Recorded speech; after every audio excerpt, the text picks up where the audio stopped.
So sometimes you can't escape it. Sometimes it's your boss, it's your coworker, it's your dad, it's your brother, it's whatever. Whoever, yeah. Sometimes you cannot avoid the difficult people, but as far as it depends on you, live at peace with everybody. So I sort of found these lines where I'm like, well, it seems like if I don't cross these lines, we don't have issues. Even though internally there are times where I'm just like annoyed at a thing or biting my tongue a little or whatever. It's like, hey, they are who they are, and I'm called to love them.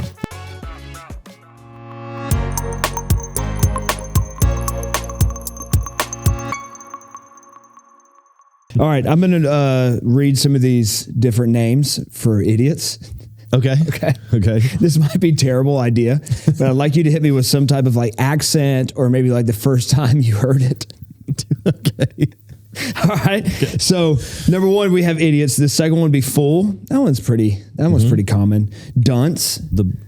Okay. You ever, what was it in school? Like you have like a dunce hat or something like that? Like if you were in trouble or something? I feel like you would know that because you're in trouble a lot. I was in trouble a lot, but I don't even know if I've ever heard that word. Ever? I don't think so. Wow. Fool, the Bible says that a lot. Yeah, no kidding. Here's one, nincompoop. Yes. Yeah. Dude, I never heard that until this. Oh, I've heard that one for sure. He's such a nincompoop. You've heard people use that in a real sentence? Yeah. It's more like I would say that one's more like a comedic slang toward like almost like a friendly jab. Type of a thing. I am today's years old, and I've heard that one. Simpleton, that sounds like something off of like, what was that one show, Downtown Abbey or Bridgetown? What was it was on PBS or something like that. Yeah, I can't. Someone right now is probably like, this guy's an idiot. Yeah, and that's like what we're doing this episode. I can't say I know the show much, but that sounds like something you would hear have said like in the 20s or 30s. Like, simpleton? He is just a simpleton. Nitwit? Nitwit for sure. Yeah, I've heard that one. Dork, of course. Doofus. I don't know why I sound like I'm from like Okeechobee when I do this. And if you're from Okeechobee, but you know what I mean. Mama Luke, that's a good one. No, okay, another one that I'm zero familiar with. You've never heard Mama Luke? No. Well, you ever watch The Sopranos? I don't think so, actually. Yeah, me either. I don't think I've ever seen this. Goofball. I feel like that's more of like a silly, like, oh, he's just a goofball. Yeah, like a friendly jab thing. Yeah. Like no one's getting in their truck crying. Correct. I hope not. Moron. But in today's culture, moron is a good one. Yeah. Yeah, they're in traffic everywhere. What y'all don't know is Josh came in just a little bit in a mood today before we hit. Why? Nothing's gone wrong. It's just one of those days, I guess. So you felt that one in your soul. Like I feel that. Dimwit. Yeah. Bonehead. Blockhead. Sure. I don't think I've ever heard that. Knucklehead. I feel like our Uncle Charles was nicknamed Blockhead or something like that? Really? I'll have to ask Dad. I have no idea. I feel like maybe. What a name. Yeah, that his nickname was Blockhead. I could be wrong on that, but I feel like that was... You ever had a good nickname? No, I don't think so. And I've never really been a guy that was given a bunch of nicknames either. You? Trev, T-Money. Oh, nice. Yeah. All right. I refer to you as Trev. Yeah. PT, that was a lot, but y'all use that for like Pastor Tom. Yep. Do they call you PJ? A lot of people. That I guess is the nickname. A lot of people do call me PJ. Yeah. Rev Trev. That's another one. And for the record, only people that called me T-Money was in high school when we were doing illicit activities. I do have one of the guy at the gym that I work out. One of the trainers there. He will call me Robin Hood because he knows I'm an archer. So sometimes he'll just That's be actually pretty funny. I like that. He calls me Robin Hood. He'll call me pastor. He'll call me preacher. Everybody's got a nickname from him. Everybody. Cool. Yeah. So mine changes depending on his mood.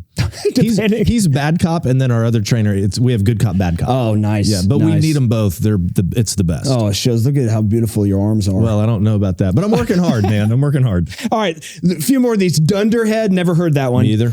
Numbskull, yeah, okay. Halfwit, chump, or clod. Those are like more old fashioned, is what it said. Clod is awesome.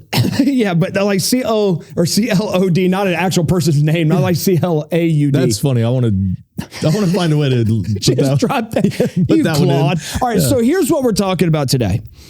I I've been in at Champion. We've been in the Sermon on the Mount for about 3 years. It feels like the whole life of the church. Is when how did long? you actually start? November. Because you and I live in sarcasm all the time. Yes, that's true.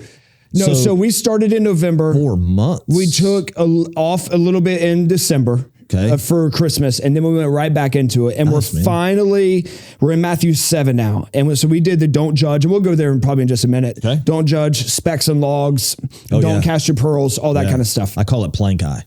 Oh yeah, okay, Some people they suffer from plank eye. Yeah, yes, yeah. I'm those some people. Well, I'm sure I am too, for sure. Yeah. So that we've been in it, and a gentleman that he was almost like a coach into my life. A huge part of our church at Champion. He owns the Classic Car Museum here in town. We're on the phone Monday. And he's like, yeah, you reviewed the Don't Judge again. He's like, but I tell you what, it's had me thinking. I call a lot of people idiots. And I literally just belly laughed. I'm like, how true is that? Yeah. And then we're on the phone the other day getting ready for this. And then you recalled on one of our past episodes, you called someone an idiot. On this very podcast, we were joking around.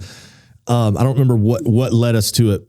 But I looked right into the camera and I said, I will sit in the driver's seat of my truck and call you an idiot. It's on the show. You don't remember what episode it was? Because I think we're filming episode 11 right now. Okay. Is that right? Yeah. I don't even know that, but I know it wasn't all that long ago. Man, if I could go and find that and just plug that in, when you that said would be. To me, I'm like, I said it on the. Well, it's a thing that happens, and I kind of researched a little bit, but I think it's something, and here's why I'm passionate about it. And when we talked about it, and when I was talking to Sydney about it on the phone, I'm passionate about it because Christians should be the most kind people on the whole planet. Yeah. But we're not. Not always, yeah. And I think, and that was a blanket statement I just made, and I know we war against blanket statements. Yeah, here. but still, yeah. I feel like people see kindness as almost like tolerance or acceptance, or we're okay, and using sin for a specific thing.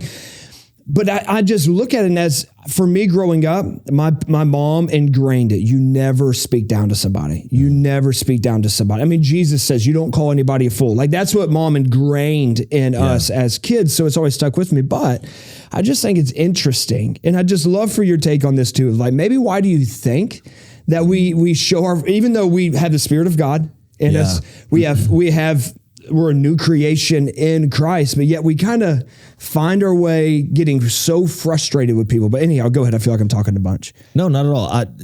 I'd start by saying the person I call idiot the most is probably me. Okay, I'm guilty of that. Yeah. I don't, and all right. I have this inner tension, okay, that I don't really know. Once again, I'm gonna lay down on the couch and let the world be the psychiatrist for me. But there's this inner tension of like, I hear this from people often. You're very hard on yourself. Man, you're so hard on yourself. That's probably true.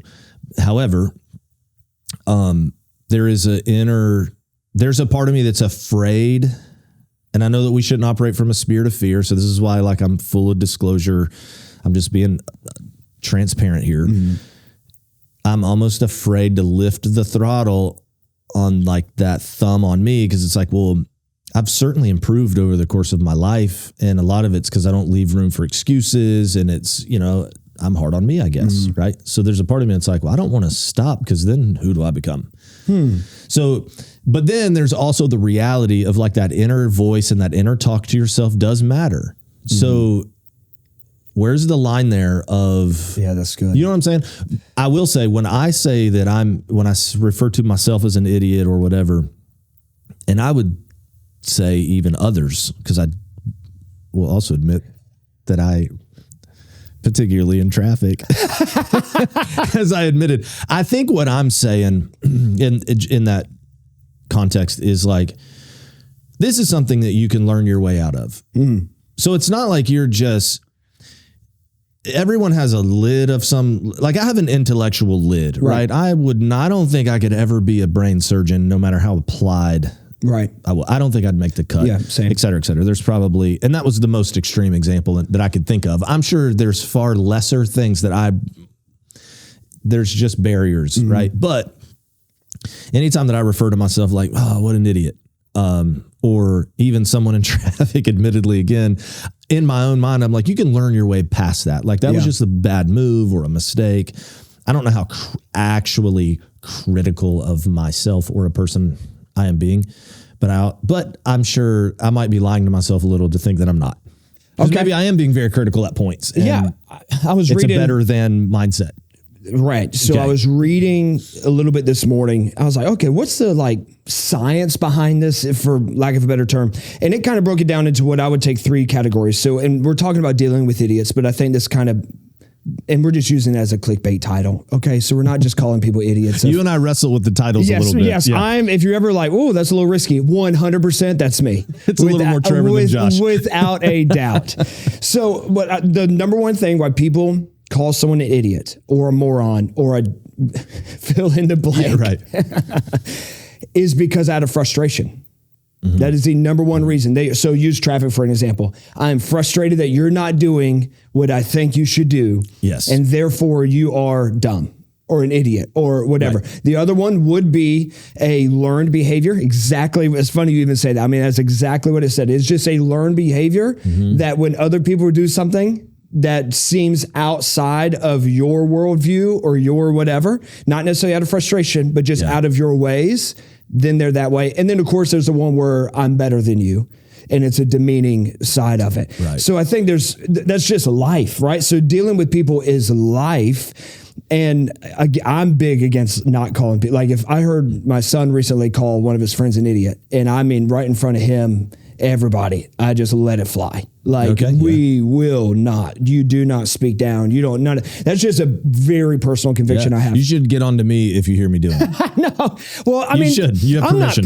I'm not perfect, and I don't even want to say the words I actually say when I call somebody that, because I'm not proud of it. Because for me, if it gets to that point, I got you. Yeah. I'm frustrated. But what would you say if someone was just like, all right, Pastor Josh, you say I can unlearn this behavior, and I feel like I'm surrounded by idiots, which I'm sure there's somebody out there who feels like the Lord has put me on this earth to deal with idiots. Yeah. What would you say to them on a biblical stance, maybe walking it out with Christ? I don't know if this is I don't know if this is a good answer, but I think the reason that we would do that myself, you, or anybody, is that we tend, people, and let me think so I say this correctly, we tend to judge ourselves by our intentions and everyone else by their actions. That's so good. And I think that perspective is so important. So if you find yourself constantly being frustrated with others or thinking less of others or whatever, my best advice would be to do your best to try to see it through their lens. You know what I mean? And so, I mean, I know I use traffic a bunch, but how much are you driving? Well, I think Lauren says that I'm an arrogant driver, and I think I'm extremely confident. I don't know where that line is either. But that's funny. I'm also very offensive. It's like I got somewhere to be. And when somebody, for example, if somebody's just sort of like Sunday driving, or like the speed limit says 45, what on earth are we doing 40 for? That's me, ladies and gentlemen. I'm the one doing 40 because I'm just like, I don't need a ticket. I don't need a wreck. Yeah. It's like I got somewhere to be. I got stuff going on. But then what I've done instantly is I've made myself more important than them. They could have been in a pretty significant accident last week. They could be driving their rental car and they're just a little gun shy trying to get their feet back underneath them or whatever. And here I'm like, you're such an idiot, or whatever. Why? Because I'm not considering any other lens but my own. And I think if all we ever do is only look at it through our perspective, our experiences, our backgrounds, hopefully for the listener, this is widening now, not to something silly. Traffic is just a funny way of contextualizing it. But if I'm only ever going to look through it from my perspective, lens, experiences, or whatever, then I'm probably not going to learn very much. And I think if you're not willing to learn, you're always going to be frustrated. That's really good. I think that's absolutely dead on. How'd you say it on the first part? I was trying to remember just in how you said it.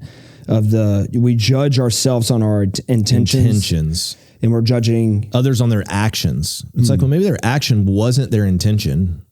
You know what I mean? And then when people get mad at us, we're like, well, how dare you? Because you don't know my heart. And it's like, well, but your action, you know what I'm saying? And so when you turn that thing, if the more we can put ourselves in the other spot, the easier it is, I think, to understand. And I think just being a healthy mindset is just be a student, consider others. You don't know what you don't know. Right. And well, it's kind of like when something happens with somebody at work and you don't know what's going on at home. Right. And maybe they're that way because of whatever they're dealing with, whatever they're facing, and you never know. I think that's just dead on of, man, where you just have to stop and think, hey, I don't know everything. I don't know everything in their life, or like I think about someone at work, or not. I'm not thinking of a specific someone at work. I'm just like something like that where you can be like, man, I work with this absolute dummy. And they're always, well, like maybe this is over spiritualized, maybe you've been put in their life for a reason to be that voice. And you could be just like everybody else and speak down to them and speak. I saw a thing too, that they say when you speak derogatory to somebody else, it's the same firing in your brain as if there was a pain that happened to their body. So that's what, like, you're not just saying words. Like people are like, sticks and stones can't break my bones and words will never hurt me. Yeah, right. Yeah, right. Like, absolutely, that's not true. Some of the most detriment ever could be the words 100%. Of others. Yeah. Oh my! I still hold on to stuff that people have said about me. Yes, that's a reason why I'm not looking like Casper.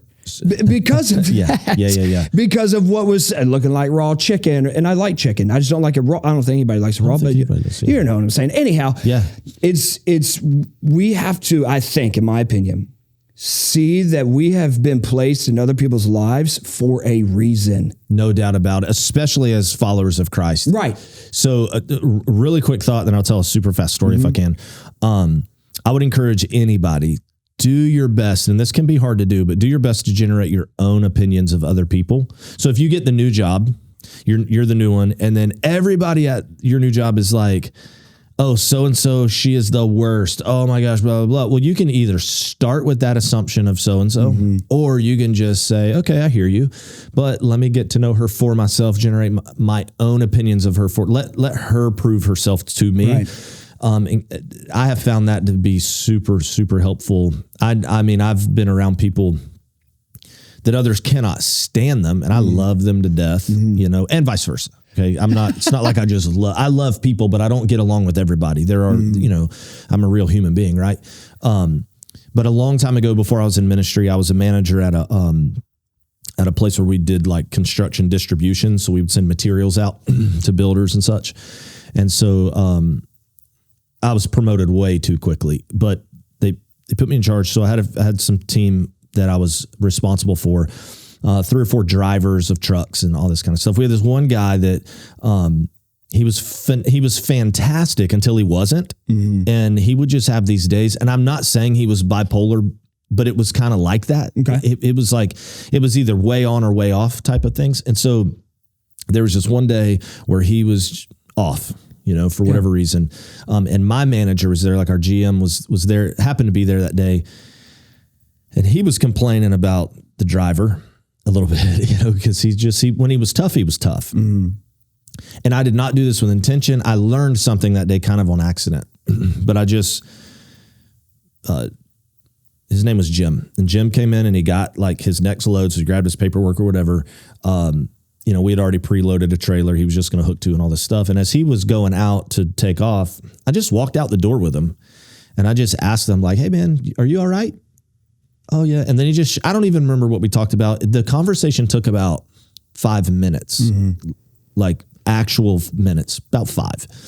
And then he takes off and I walk back in or whatever. My GM was down there, and 15 minutes later he comes up and he's like, what did you say to him? And I'm like, I'm nervous now. Like, you know what I mean? I'm like, what do you mean? And he's like, dude, he is awesome. What did you say? And it taught me, it wasn't what I said. It was that I just slowed down enough that all he needed to know was somebody cared about what was going on outside of the tasks of our job.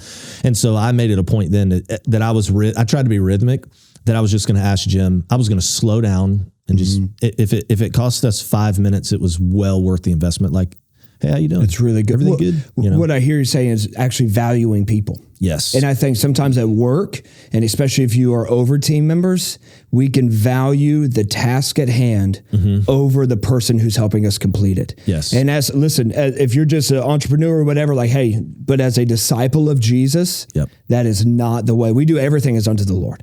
And we have to, man, that's really, I've never heard you tell that story. That encouraged me. I love that. Just slow down. Yeah. And just be like, you're not being lazy. You're not doing the stuff. Just be that light into somebody's life. Yeah. And I think conversely, so I'm a super people person. I love people. I also have had experiences where, because I'm gracious and I just love people, that there might be a team member that's not pulling their weight. And it's not fair to those that are, if I'm just nice all the time. Yeah. I'm like, oh, good to see you, buddy. Blah, blah, blah. So good to see you, buddy. like conversely, I heard this statement. I don't remember who said it. I read it or heard it in a podcast or something. I don't remember who said it, but clear is kind. And kindness sometimes is like, it's not all just like warm and fuzzy. Sometimes kindness is like a tough conversation. Hey, man, I just want you to know, like, your team's working really hard, and I don't know that you're pulling your weight here. It's not fair to your teammates, blah, blah, blah. Well, that's kind toward that person, because now they're not gaining a worse reputation among their peers. You know what I'm saying? And now they're not the whole idiot looking down on, thinking less of thing. You're protecting them from that perpetuating in the culture of that's really good, the atmosphere or whatever. And so whether you're a leader, a boss or not, just you can influence from anywhere. And so as a follower, just do your best to just influence, I would say. No, I love that. And, I was thinking when you were saying that is see the gold in people. Everyone can see the crap in other people's lives.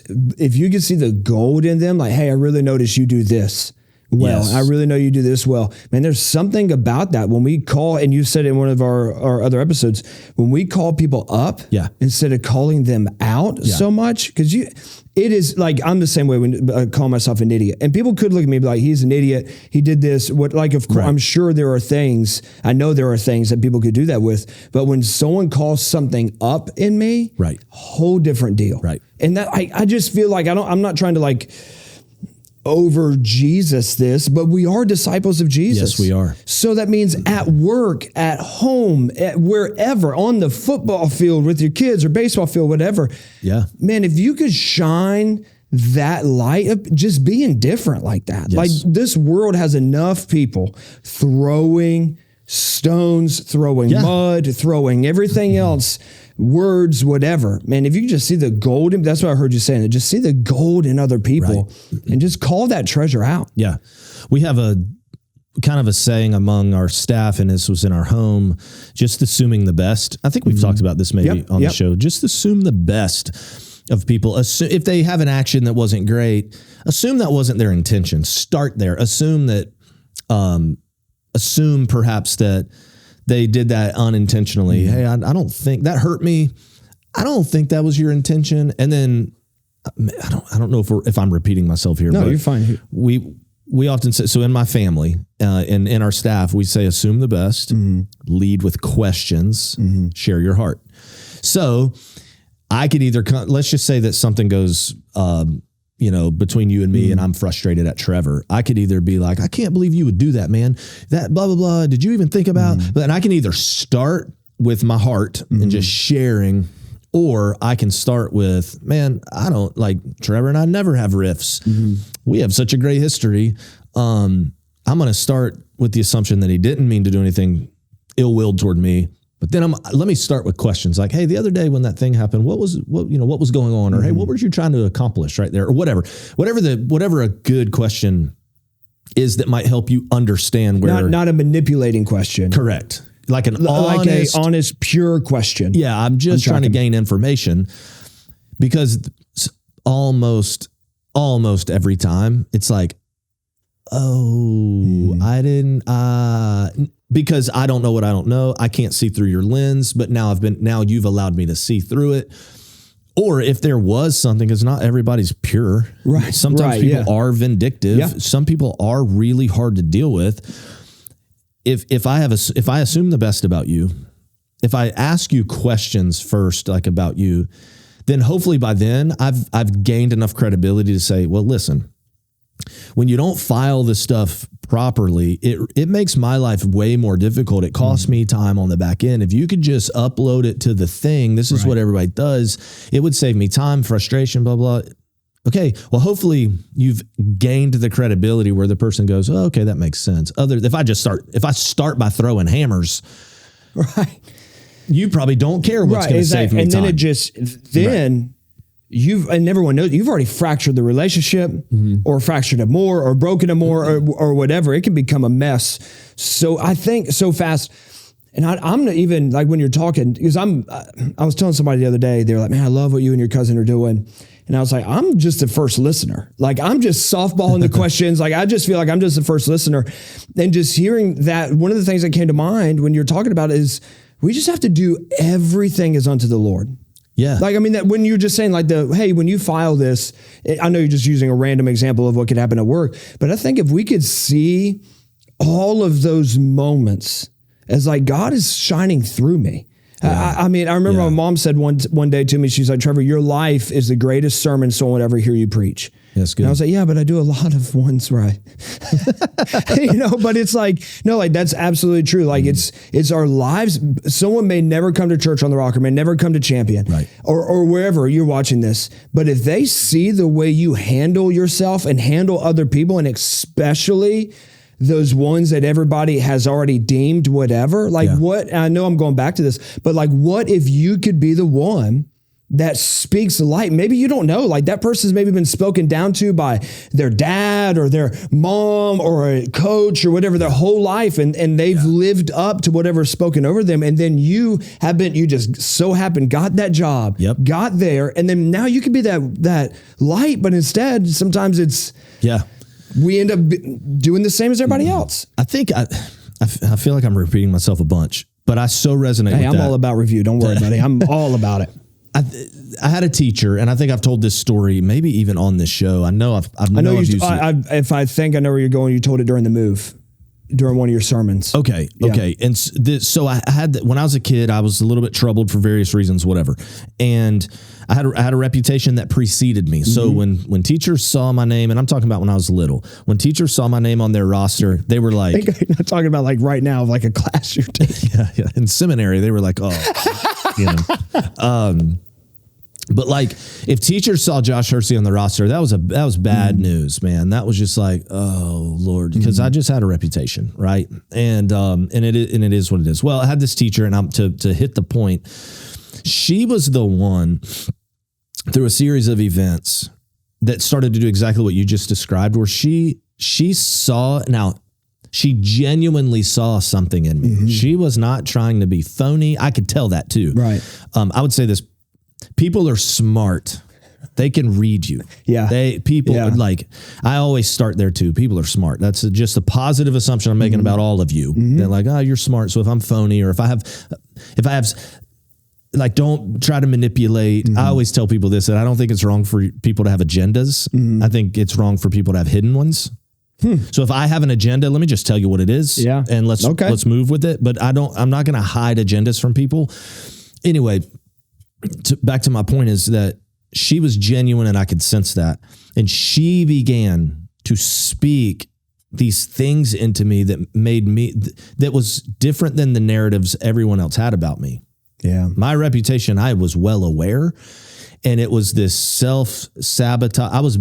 I felt defeated before I had a chance. Yeah. Yeah. Every new school year. It became like a self-fulfilling prophecy. For sure. And until she started to speak, and she would highlight me in moments where I would do good. And Trevor, I'm telling you, a few of the times that she did it, I didn't even know I did good. Wow. So it just would have been a day lost. I would not have remembered that day ever, except she would say, hey class, today at recess, Josh, and she would like paint me in front of others in this positive light. And it made me go, I can get better. Yeah. I can improve. Man, maybe I can become more of that and less of this other thing. And so I think that speaking, calling it up in people, like, I see you. And I heard it, I think, again, I always try to give credit where it's due, but I've heard this said, like, say what you see.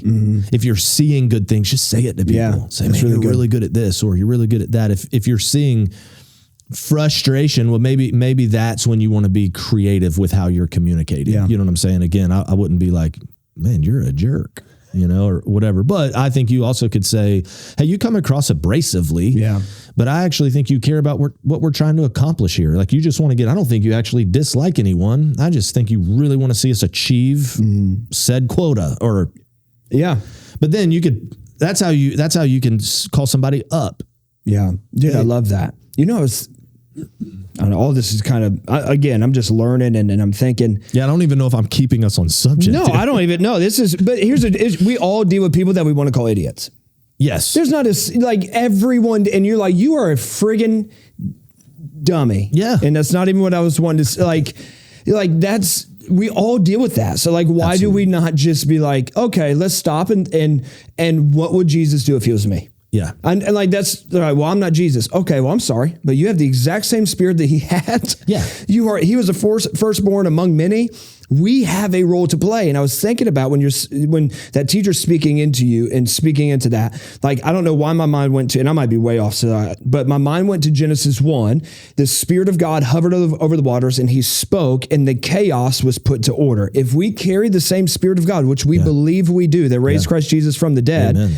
Then maybe we have been put in other people's chaos to speak order into that. If life and death is in the power of the tongue, and those that love it will eat the fruit thereof, why would we want to join and be like everybody else that is derogatory, name calling, whatever? We don't see that in our teacher, in our rabbi, in our Savior, in our Lord. He always called up. The only people that he would call them snakes and vipers were those who thought they were better than everybody else. That's exactly who it was. And as you can tell, that's my friggin' soapbox. Yeah, but you're right. And I think not only should we be the ones that are looking for the good, trying to be Christ-like and speak life into people. I think there's also a reality that sometimes you could be world-class at that. You could be world-class with people. You're good with them. You know how to deal with it and all this kind of stuff. And the reality is sometimes there are just people in your world that it's like a losing proposition. Yeah, that's true. That is a tough one. Yeah. And the Bible says, and I'm pretty sure this is Romans 12, I want to say. But it says, I love how the words say, as far as it depends on you, live at peace with everybody. Yeah. And I think that for me, okay, there are definitely, I could name the example. I could say people, you would know them. Okay. I won't do it, but I could. Same. That they are difficult for me. They're just difficult. And I have, what I've had to do in those situations, because regardless of how positive I am or, clarity for the sake of kindness. I could have conversations and express my heart after having asked a bunch of questions, all this stuff. Like it doesn't change. I have to, and I'm thinking of a couple of areas particularly where I've had to just determine, well, where are the lines that I can't cross?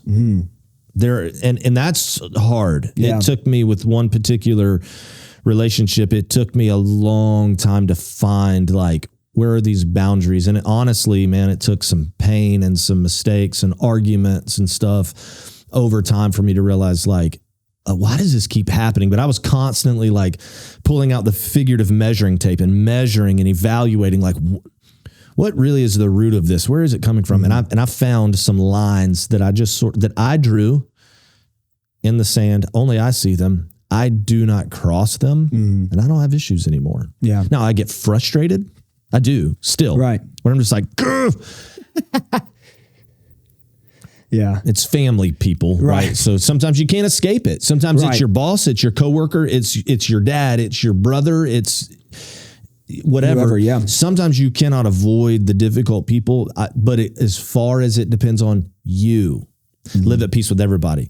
So I sort of found these lines where I'm like, well, it seems like if I don't cross these lines, we don't have issues, even though internally there are times where I'm just like, annoyed at a thing Right. or biting my tongue a little or whatever. It's like, hey, they are who they are, and Right. I'm called to love them. Right.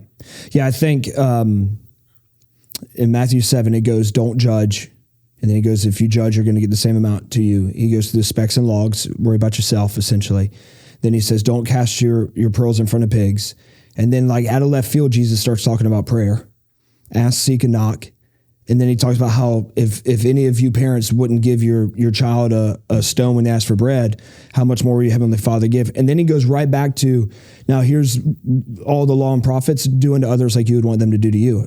And it's like, wait, what? Like, why is ask, seek, knock right in the middle of dealing with complexities of relationships? Mm-hmm. Because I feel like if you are going to do that well with boundaries, with Lord, how far should at what point does my own health matter? Does my own mental health matter? You have to be led by the Spirit of God. Absolutely. You have to be connected. Because I just looked at that. So like, why in the world is ask, seek, knock right in the middle of dealing with people?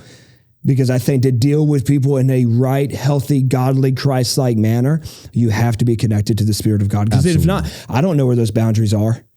I'm going to lose my. That's right. Does that make sense? So like, that's what I was thinking about when you were saying that. It's like, man, how much we need to, Galatians 5:25, to be in step with the Spirit. For sure. In everything we do. And even Jesus said, pray for those that persecute you and bless those that spitefully use you.